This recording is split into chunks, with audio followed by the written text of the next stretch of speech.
Hello, beautiful people. You're welcome to another episode of the Bold Conversations with Joyce podcast. It's your girl, Joyce Arthur. And once again, we are going to engage in another very enlightening conversation.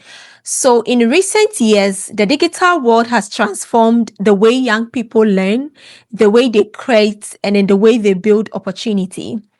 What many once dismissed or saw as just gaming has grown into a multi-billion-dollar global ecosystem, one that is reshaping education, it is reshaping career pathways and economic opportunity for the next generation. Today, esports and streaming are not only entertainment platforms, they are classrooms, they are career communities, they are powerful tools for digital equity. Now, young people all over the world are turning their passion into purpose. They are building futures through technology in ways that were unimaginable a decade ago. But this transformation didn't just happen by accident. It happened because some leaders and some pioneers and innovators dared to reimagine what education could look like. They dared to push for access and dared to believe that talent exists everywhere, but opportunity does not. And today we have one of these pioneers in our midst, and we are going to engage in a very meaningful conversation with him. He is going to enlighten us on how sports, how streaming and digital finance are reshaping education, how it is reshaping economic opportunity and social innovation. So, Dee Jones, you Thank are you. Thank you. welcome to the Bold Conversations with Joyce podcast. And I personally went through your social media and I saw a couple of amazing things that you do being featured on the streamer on party.com and the other amazing stuff we are doing. I believe that at the end of this conversation, our listeners would see the beauty in gaming. They will see hmm how they can leverage streaming, esports, and digital finance to turn things around for them. So, you have been described as a pioneer in esports and streaming. Before we Uh-huh. even delve into the conversation, what is esports and streaming? Maybe for some listener, this is their first time of hearing what this is. So, what is esports and streaming? If you can briefly define that for us. Yeah, so esports is short for electronic sports. It is competitive video games as a sport. So there is K through 12 esports, which is scholastics esports. There is collegiate esports. And then you have your pro levels, which there can be semi-pro or just pro levels. So there's different levels of pro. And so esports is short for electronic sports. Streaming is broadcasting, is real-time broadcasting. And the cool thing I love about esports is not only is there K through 12 esports and opportunities, but there are scholarship opportunities.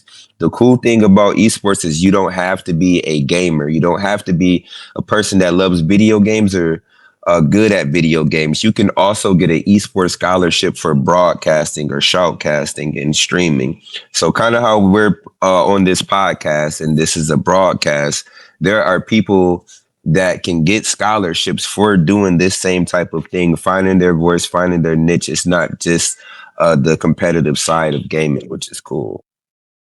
Great. So tell us, how did your journey for gaming begin? Every successful person out there definitely has a journey. They have their starting point. So how did your journey in gaming begin? And what inspired you to connect it with education and social impact? So I been a gamer since I was young and things like that. But my entrepreneurial journey in esports and gaming really started in 2018. I was working at a faith-based nonprofit called Steepletown Neighborhood Services, and I let the nonprofit know, hey, I'm a natural leader. One day I'll be very rich, but if you guys help me, I'll help you, give back. So I'm, was the leader, the pioneer, the good speaker, and I got an opportunity to go through an apprenticeship initiative called the Our Community's Children. So I go through a apprenticeship for 14 days, and on the last day, we all got this yellow folder in front of us. And I come from poverty. I come from Social Security, food pantries, and things like that. So I look inside the folder, and it said 1,000 for individuals and 10,000 for nonprofits. And so I was like, I never had 10,000 at one time. I'm going for the 10,000. And so I go back to Steepletown Neighborhood Services and ask Steepletown, I'm like, hey, there's a pitch competition for 10,000. Could you guys be my fiduciary or partner? I also asked the lady that it was a lady named Ariana, and she had earned 20,000. So at the time of us getting the folder in front of us and things like that, I asked her, "Hey, can you help me put together this presentation for 10 grand because she earned 20,000?" So I sat at a branch, and she actually helped me put together my pitch presentation, and that's how I earned the 10,000 to basically develop my entrepreneurial venture. So 2018 is actually as it started. I tried to do esports back then, but even though I was a gamer, I didn't understand structure and how they structure competition and things like that. So I had to really educate self. Plus, the city I live in is the second worst city for economics for an African American to live. So I know we didn't have the resources. I know we didn't have the infrastructure. So I had to go out to other states. Chicago, I'm originally from Chicago, and go to different states and things like that and gather the resources to actually help the community build esports and infrastructure. So started in 2018, and eventually I did a couple years after, getting some education, getting some resources. 2023, I actually finally did my first esports competition. I actually drove to a Detroit Pistons game and seeing that they had a Fortnite competition for their esports team at the time called the Pistons GT. The Detroit Pistons has an official NBA team called the Pistons GT. And I seen that they were doing a Fortnite competition for like $750 in like a signed basketball jersey from one of the NBA players. So I was like, once I get back to where I live at, I'm going to go back and I'm going to develop a esports competition. So I actually fundraised 7250 by myself and hosted my first competition in partnership with the NBA. They gave me copies of NBA 2K. So that's how my entrepreneurial and esports journey started. And from further on from there, I started to educate government, the school district, because the school district didn't understand it. It took them about 6 years. 2024 in October, finally, our school district was able to compete against other schools in scholastic esports. So not only did I do the first esports competition in the hood, but I actually help our school district build 7 esports labs in our Kent County Library District. I actually helped them invest hundreds of thousands into esports. Great, great. Thank you so much for that. I like the part where you said that you went back to your community and started this whole esports community labs and all that. I know how it feels like to convince people who have certain beliefs, and especially if those beliefs are highly entrenched. I am into women empowerment, and I know when you go to certain communities where they still hold on to this that women are not supposed to be educated and all that, sometimes it's very difficult to convince such people, right? Mm-hmm. So I know that there are so many people who see gaming as entertainment. Even I know there are certain parents who ordinarily would not push their children to go into gaming, right? Mm-hmm. So how have you been able to make people understand that esports can also be a tool for learning, that it can be a tool for empowerment and inequity? Yeah, so I've actually I've developed initiatives in partnership with the city government, So I'll give you an example. I pitched in 2024. I earned a $10,000 grant. And then I ended up doing a spring initiative. I called it the Jump Ahead Play Fuel Spring Initiative. I brought the company Epic Games. It's a $32 billion company that created the game Fortnite. And I did these activations where we had people who NIL agents, that's name, image, and likeness. Because in college, Division 1, D2, these big universities and things now, college students are getting paid for the name, image, and likeness. So now colleges and universities aren't just getting billions for these premier athletes. These athletes can actually earn a living off of their name, image, and likeness. So I've been able to bring um, NIL agents to schools to actually educate the students as they're going to be transitioning to traditional sports or electronic sports. That's definitely increasing equity, because if you're helping somebody, capitalize off their name, image, and likeness, and being able to get them the services and the agents to be able to be sure that uh, they're not getting the services that they should, or they're getting exploited, because there are some people that will take advantage of people that don't have the education and have all of the talent in the universe, but not being able to have the knowledge to be able to protect themselves. So NIL education, also game design education, having Epic Games actually educate the students. They also, one thing people don't know is that Epic Games goals aligns with the United Nations 17 sustainability goals. So not only do they have a cool game, Fortnite, that everyone plays, they actually have lesson plans that students can learn. Educators of all levels of education, K through 12, collegiate, can use these lesson plans to actually educate their students on science, math, English, all of these different subjects. And so that's the beauty of it, is that gaming is not just for entertainment. The students can create games. They can shoutcast, which is commentate on games. They can be on the back end of competition organizing. There are a lot of jobs and careers, six-figure careers, high-level paying careers that students can tap into. And then, as I've said, there are scholastic and scholarship opportunities. So just like traditional sports, like AAU and all of those things, students can also have those same type of opportunities.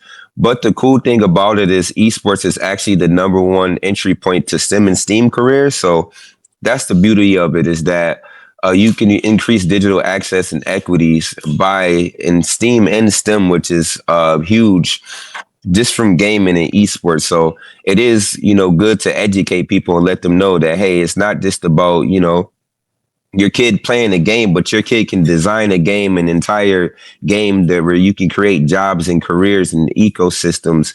And there are people that can play these games and stream it on, platforms like Party, where they can play the video game that you developed, and they can actually earn a living from streaming on decentralized streaming platforms. So there are game publishers. I mean, the game publishing. I was just sitting through educational session and learned that VR is going to be $1 trillion in the next 10 years, augmented reality. So there's opportunity, and even people don't know, but like gaming engines like the Unreal Engine or the or Unity, there are people that actually use these gaming engines to actually design houses, like the renderings that you see in houses and stuff like that. If they give you the Mm-hmm. 3D visuals, those softwares can actually be used to develop housing and things like that, and templates. So gaming and gaming software can be used to actually solve social issues and societal issues and design homes and create homes. And even things like artificial intelligence. Artificial intelligence can be used to actually create games. You can use it to develop characters and develop games, and tell, the AI to put this into a game, and it actually can do that. So it's just increasing the education, because, if you don't know, you just don't know. I see. I see. Yeah, thank you for highlighting that for us. So, how different is is what you do, right? Different Uh-huh. from the other games out there.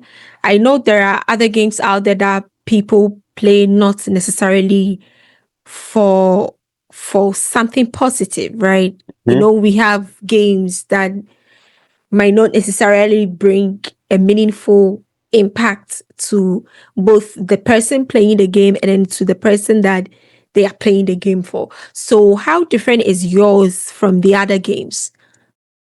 So I would say this. As far as the things I do in esports, I am a social impact organization, so I use esports to educate people on social issues. Yeah, I sometimes I work with other organizations that just focus on the competitive competition side, but I use gaming as a tool to educate people on social issues. I'll give you an example. Uh, I did an esports competition at a place called the Four Star Theater. Not only did we give out 2,000 for playing NBA 2K, but we actually had the Democratic Party there to educate people on social issues, figure out the issues that people in underserved communities care for, and actually go back to those legislators and speak to them about the issues. I've actually brought consumers energy. They brought 6 electric vehicles because people in the hood have never seen electric vehicles and didn't know that you can pop the trunk and that's the hood and not the back of the car, and that you can charge these cars and that it's cheaper and it's better and sustainable for the earth. Uh, those are things that I do. So I use gaming as a tool to educate people on social issues and not just the competitive side of gaming, because I understand that African Americans and people in the black community traditionally don't go to town halls and things like that. But if I have a gaming competition and I meet them where they are, then I can be able to still engage with them, have those conversations on the social issues that's affecting us, but be able to connect where they are and where they feel comfortable and safe. Everybody doesn't feel comfortable being in a town hall setting with politicians and the energy is dull and things like that. But if I got some hip hop going and I got some good vibes and I got some food and I got cash and they can actually go and compete in game, then it changes the dynamic, because not only are they engaged in a setting that they love, but they also are soaking in the information. So it's really creating that positive atmosphere and that setting and connecting with people where they are. Great, great. So um I think you've already made mention of it that African Americans, we don't usually do a lot of town hall meetings, so such games bring people together. So how do you see this particular space that you are, which is the esports? How does the representation mean in the streaming and gaming space, especially for youth from underrepresented background? Like, what does representation mean, or what does representation look like? It's huge because African Americans only make up, I think, 1 to 2% of the gaming industry. The thing about it is African Americans consume a lot, but we don't produce. And we need to start being the creators. We need to start creating the content like Kai and Speed and all of those big streamers. We need to be the ones creating and developing, publishing the games instead of buying. It's nothing wrong with buying the games and things like that. But a lot of these publishers don't support the community. They make the policies and restrictions so strict, and we need game publishing companies that are into digital finance, that allows crypto integration, and allow people to enrich themselves. I'll give you an example. If you're streaming on Twitch or you're streaming on Kick or you're streaming on these other platforms, if you don't have donations, if you don't have subscribers or a brand deal, you'll spend hours and hours streaming for nothing. You'll literally earn nothing. You'll just literally spend your time streaming.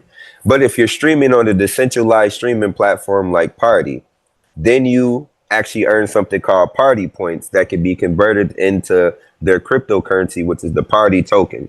So if you have a little bit of people checking, as long as you're streaming on this platform, you'll actually earn points. And then they have opportunities for featured creators. It's easier. And cryptocurrency is allows people to actually have banking accounts. As they say, Satoshi created Bitcoin and created billions of billions of people to have digital access and find access to banking accounts. And Party is that same outlet. It's opening up banking and creator equity and free speech and you being able to earn. They're going to be launching their app November 28th, so people can actually download the app. They can stream directly from their phone or from their PC and earn those points and eventually earn and convert that into cryptocurrency. Eventually, they're going to change their point system where people aren't just streaming for the party points, but they're streaming for the cryptocurrency, the party token itself. So this changes the dynamic of streaming because that lets you know that I can get on this decentralized streaming platform. I can produce content if I'm speaking about politics, if I'm speaking on the general things that I care for, if I'm gaming, if I'm doing anything on this streaming platform and people are engaging or I'm just streaming on this platform, I'll be able to get some type of ROI for the time that I put into this. And that is going to be substantial for people across the globe, especially like in places like Africa, where there isn't a lot of digital equitable opportunities. Just imagine, I know I've seen some of the stuff that you guys do, and I see that you ladies build schools in Africa and increase equitable access.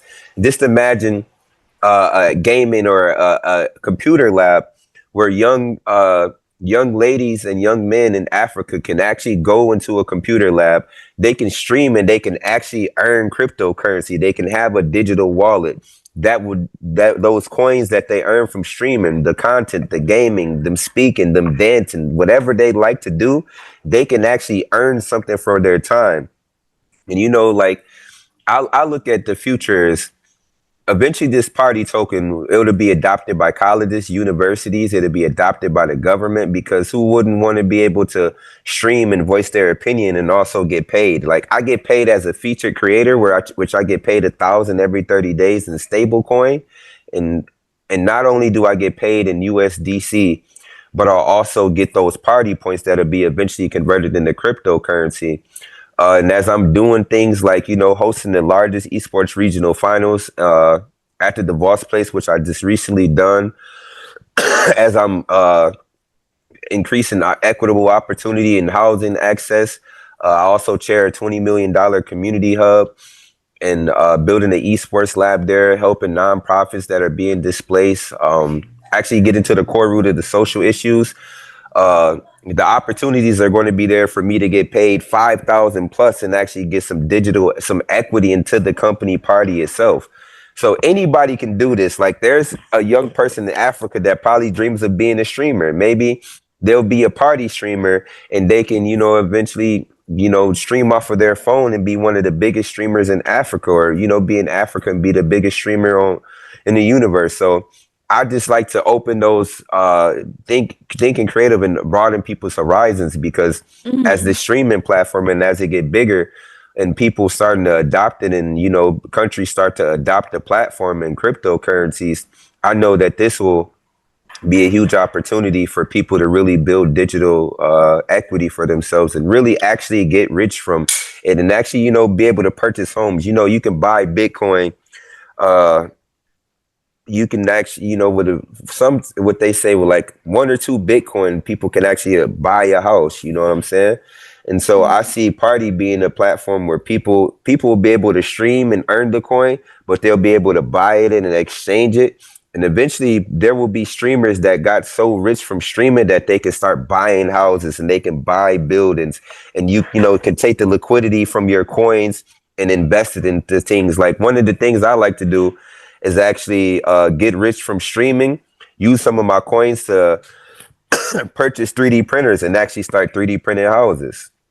Those are innovative things that you can do. And I know that cryptocurrency they're looking to start tokenizing everything, as you've probably heard from Larry Fink, the CEO of BlackRock, 13 trillion BlackRock. But cryptocurrency is starting to, banks are starting to be able to hold it on their balance sheet. The federal government is starting to ease up on legislation, and they're actually looking to pass that huge bill to actually create structured framework for cryptocurrency and banks and crypto developers. So as this is just opening up the floodgates for trillions into cryptocurrencies and coins. I know that Party is going to be a huge part of that ecosystem because nobody's combining streaming and Web3 technology like Party is. All right, great, great. So, I know you've said a lot about your community lab, and from the research that I gathered, it says that your lab it estimates around about $20 million. So, and you don't just play game, right? You use Yeah. it to also address global social issues. Hmm. So, what is your vision for how these digital platforms can drive real world change? So that it's not just a game that people play for fun, but we are using it to address real world change. Like, how do you envision if like a digital platform like that in the near future? Yeah, so this for education out there, I chair the Stocking Neighborhood Hub or the Stocking Community Hub. I am the chair of a $20 million project. I am going to have an esports lab in the facility, but there will be other services and nonprofits that give substantial services that our community needs. So I will have an esports lab there in the community hub. But um, I see this as truly being a opportunity for colleges and universities. I'll give you a broken system, a couple broken things. So in streaming, as I've said, you have colleges and universities that have the brand identity. They have all of the name recognition on earth. But if they get on these other streaming platforms, if they don't have donations and subscribers or a brand deal as a streaming, as a college and university, even those colleges and universities aren't getting any funds. So I see this streaming platform being the digital bridge to actually help high school and collegiate programs sustain their programs. Because if they're getting party points that can be converted into a cryptocurrency, then you know that I'm streaming and I'm earning something that can eventually give me value, digital equity, digital finance, digital cash. If you get on any of these other platforms and you stream for 8 hours, if you don't have a brand deal, if you don't have donations of subscribers, you're not getting anything straight up. I don't care what platform you're on. And so I see that problem being able to help the high school and collegiate programs actually earn revenue because of the points that you earn for streaming that can be converted into crypto. And then as they launch their coin and then change the point system from the party points to actually the streaming directly for the cryptocurrency, now any college and university or high school program can be streaming their competitions or community events or fundraisers, and they can actually earn that direct digital equity, digital cash, digital finance. Also, cool thing. I was at the Comic Con. As I was at Comic Con hosting the regional finals. I ran into the creator of the New Day Black Panther. His name is Christopher Priest.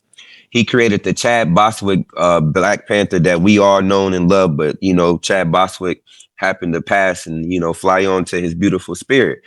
And so I was able to bring him into the regional finals and spoke to him.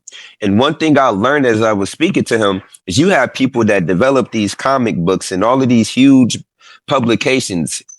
Black Panther did billions in revenue for the studio, but he got $0 and 0 cents. He only got the credibility of creating this character that got them billions. Literally, Black Panther got billions for the studio, but he didn't get anything.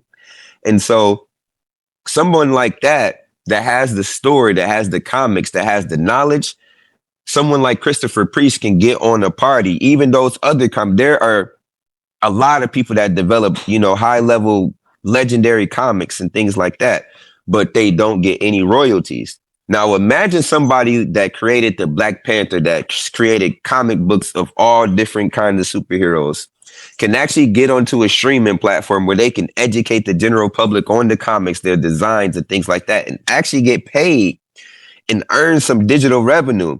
See, that's helping them bridge that gap and helping them create royalties for themselves, because there are people that are soaking and loving that type of knowledge that you know, Black Panther, Iron Man, all of these legendary comics and superheroes. There are people that love these comics and love these artists and the styles that they draw in, and they can't capitalize off of that. But with a decentralized streaming platform like Party, they can be the feature creators. Who wouldn't want to see somebody, the guy who developed Black Panther, speak about the next comics that he's drafting or the story of how he created Black Panther and all of those things. I also see it as just an opportunity for anyone that is interested in streaming and decentralized finance, the traditional Federal Reserve banking system, the Rothschild Rockefeller banking system that they created doesn't work for everybody. And it definitely is there to enslave other countries and keep other countries enslaved under, under the banking system. And I don't believe people should be enslaved under the banking system or under any paper notes. I believe that people should be able to be free thinking. I believe countries should be free and, not enslaved to the Federal Reserve banking system and the financial institutions that control the universe that we live around. And so a decentralized platform like Party lets people earn, have free speech, and have ownership of the content that they create, have ownership of their cash, being able to transfer it and being able to hold their cash. So I see it bridging a lot of different divides, especially other countries that don't have those revenue sources or, Great. yep. Okay. Great, great. So, for you, looking ahead, right? I think you've really mentioned so many very important points. Your point covered both from the government perspective, the federal government, the gamers themselves, the Mm-hmm. community impact and all of that. So looking ahead, how do you think educators, how do you think policymakers and even tech innovators can collaborate, right? How Uh-huh. can they collaborate to make digital opportunity a human right and not a privilege? You rightly said that African blacks, people of color are less in the gaming industry, right? Mm-hmm. And we are more consumers instead of being the innovators. So going forward, how do we think that the educators, the policymakers, the tech innovators, how can all of them come together to work towards creating like a digital world that is, a human right to everyone and not like privilege? Yeah. So my first thing would say for politicians is to support bipartisan legislation and anything that increases digital equity for all citizens, regardless of their ethnicity or background. We need for politicians to not only support or draft legislation that has it easier for people to get into the gaming industry or people to develop games, but also legislate to create funding and supporting these things because obviously with government adoption, it's easier for other people to buy in. A lot of people buy into things if they see that the government supports it or buys into it. So having policy at all levels, from the local to the federal government, to support all levels of gaming, whether it's streaming, content creation, game design, game publishing, being sure that the federal government, all levels of legislation, or any type of legislator can, or any politician supports bipartisan legislation that is good for all humanity, regardless of ethnicity or gender. As far as the educators, we need educators to be educated. We need educators to be educated on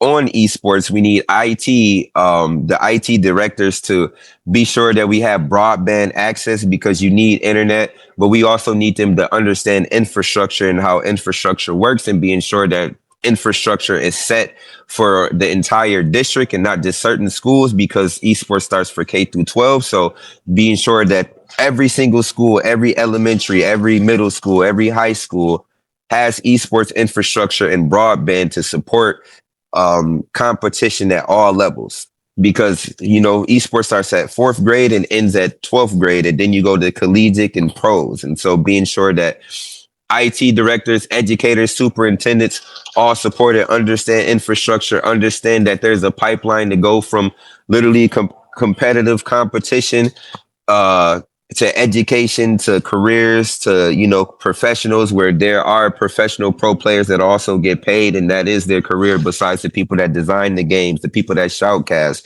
the people that organize competitions, and different careers like that.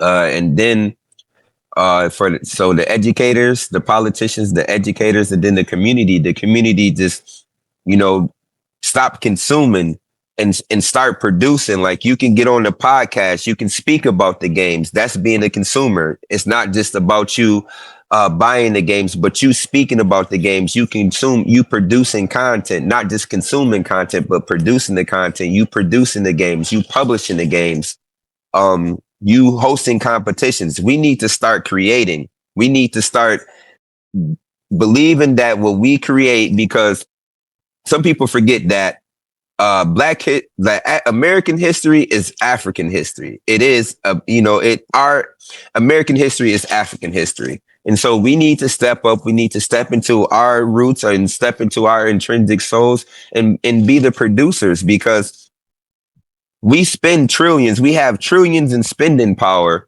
and so do other communities. But we like to consume instead of being the producer. So, you know, I believe young Africans should be feature creators. People in different countries should be the feature creators. People in America should be the feature creators. On Party, uh, people in Africa should be the game producers, whether it's phone games, whether it's PC games, whether it's console games. People should be producing content, whether it's on the PC, whether it's on your phone, whether it's on a laptop. We need to start producing and creating and stop consuming, because people will consume the content that we create. We just need to start being creative and believe that what we put out there, that somebody is going to like it. There's not going to be people that like everything that you put out, but there is a niche for everybody. And once we start to be the people that create and stop consuming, then we'll start to, up our spending power. It won't just be a couple trillion. It could be, 20 trillion, hundreds of trillions. Just how there will be hundreds of trillions going into cryptocurrency, because, legislation is easing up from the federal government, and banks can start holding crypto. People can start now buying and selling crypto.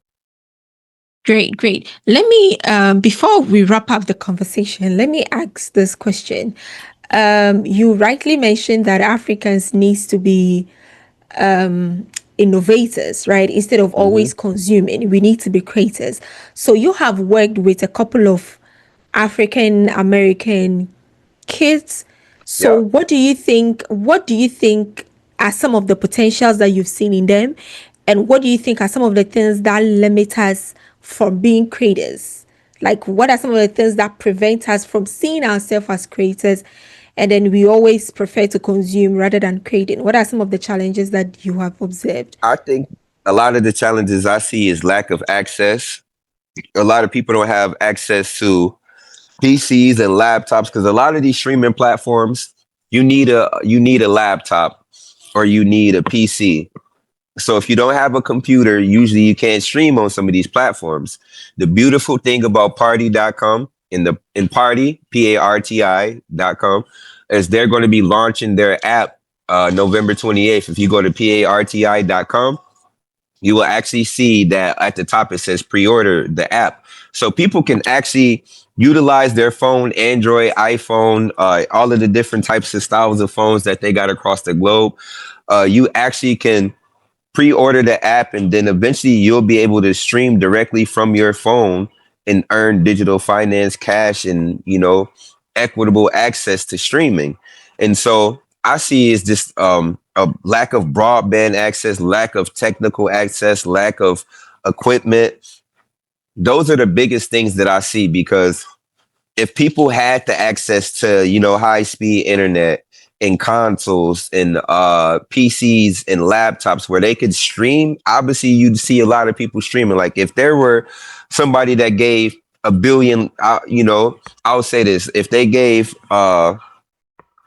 say they gave out 500,000 laptops and PCs and stuff like that to kids in Africa, obviously there will be a huge impact on and a huge increase in digital equity, especially if they had broadband and internet access.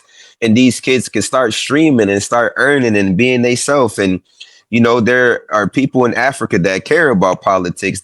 People don't just dance.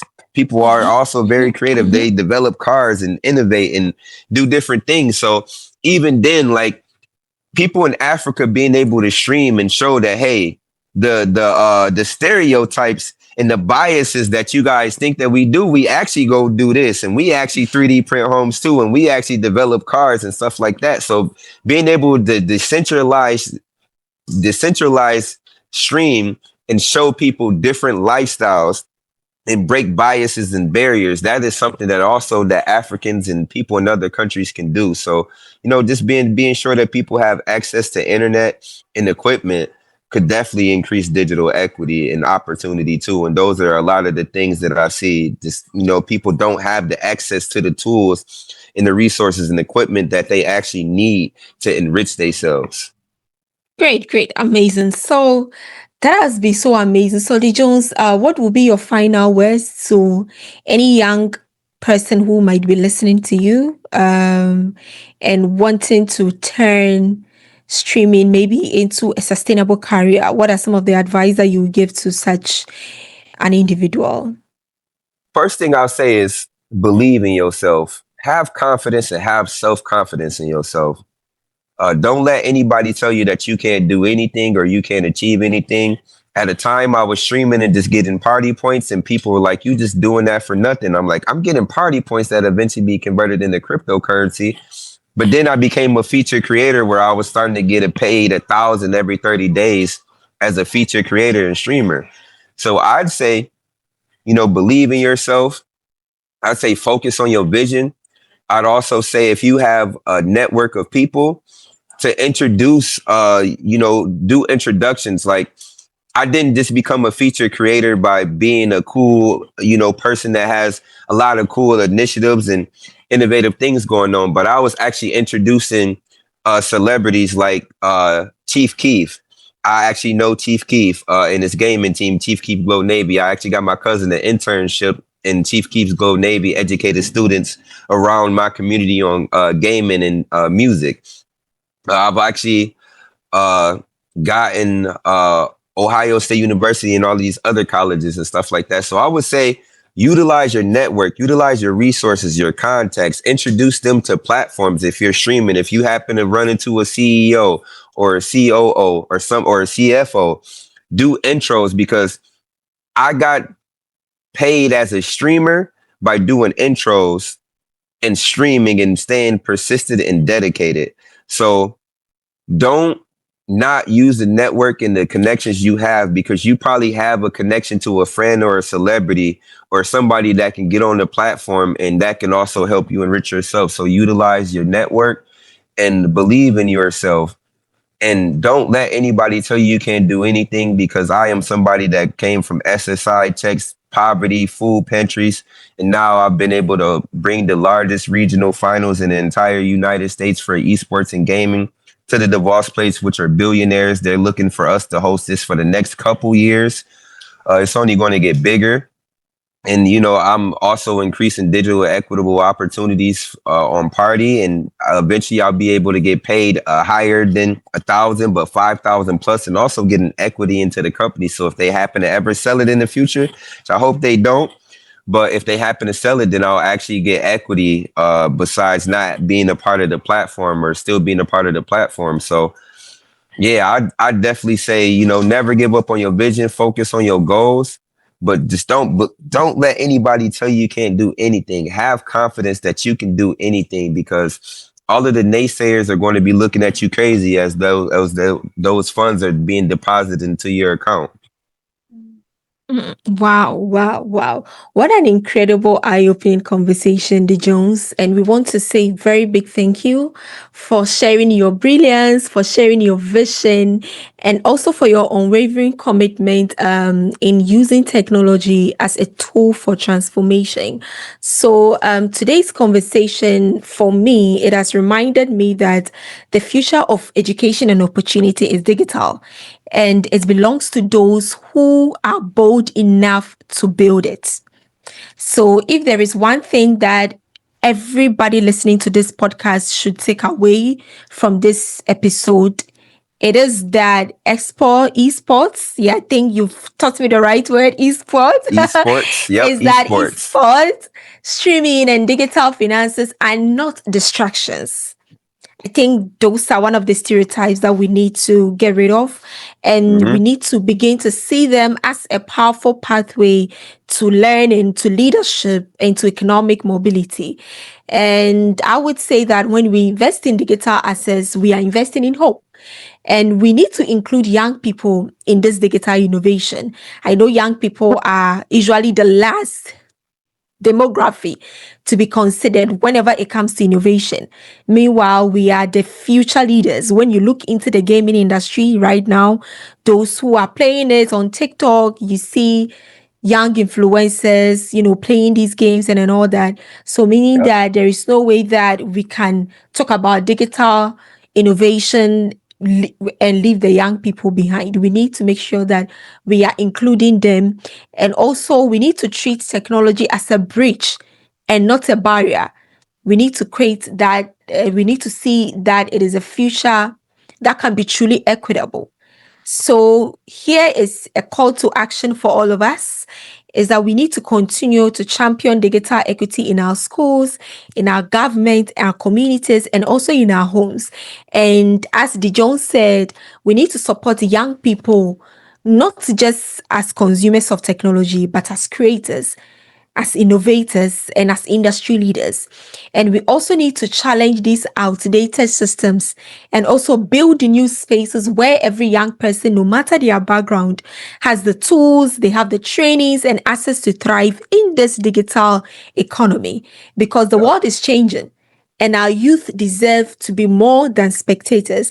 They deserve to play. They deserve to compete. They deserve to innovate. They deserve to lead. So thank you all for joining the World Conversations with Joyce podcast. And if this episode inspired you, share it, tag us, and continue the conversation. Until next time, stay bold, keep dreaming, and keep building the future you believe in. Bye.